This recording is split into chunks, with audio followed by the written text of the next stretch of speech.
అంబేద్కర్ ఆశయ సాధన కోసం ప్రతి ఒక్కరూ కృషి చేయాలని నేతలు పిలుపునిచ్చారు. బడుగు బలహీన వర్గాల ఆశాజ్యోతి భారత రాజ్యాంగ నిర్మాణకర్త డాక్టర్ బాబాసాహెబ్ అంబేద్కర్కు 66వ జయంతి సందర్భంగా రాజేంద్రనగర్ సర్కిల్లో ఏర్పాటు చేసిన అంబేద్కర్ విగ్రహానికి నివాళులర్పించారు.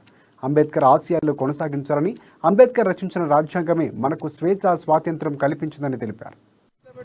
రాజ్యాంగాన్ని రాసినటువంటి మహనీయుడు మన బిఆర్ అంబేద్కర్ గారు.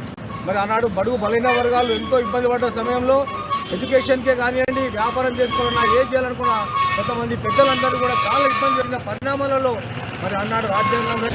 డాక్టర్ బాబాసాహెబ్ భారతరత్న మన యొక్క ఒక దేశానికే దిశ నిర్దేశము రాజ్యాంగం అనే ఒక మహా గ్రంథం ద్వారా కుల మతాలకు అతీతంగా దళితులకు, పేదలకు, మధ్యతరగతి వాళ్ళకు అందరూ కూడా సమానంగా ఈ యొక్క దేశాన్ని ప్రపంచంలోనే అతిపెద్ద రాజ్యాంగం రచించినటువంటి బాబాసాహెబ్ అంబేద్కర్ గారి 66వ వర్ధంతికి ఈ యొక్క రాజేంద్ర అంబేద్కర్ చౌరస్తాలో మరి నా క్లాస్మేట్, నా మిత్రుడు మంత్రి చంద్రశేఖర్ గారి యొక్క అధ్యక్షతన ఈ కార్యక్రమం పుణ్యమే అని చెప్పి ఆ రోజు మన భారతదేశానికి రాసినటువంటి కాన్స్టిట్యూషన్ తోటే మనం అందరం కూడా ఈరోజు ఇక్కడ నిలవడం జరిగింది.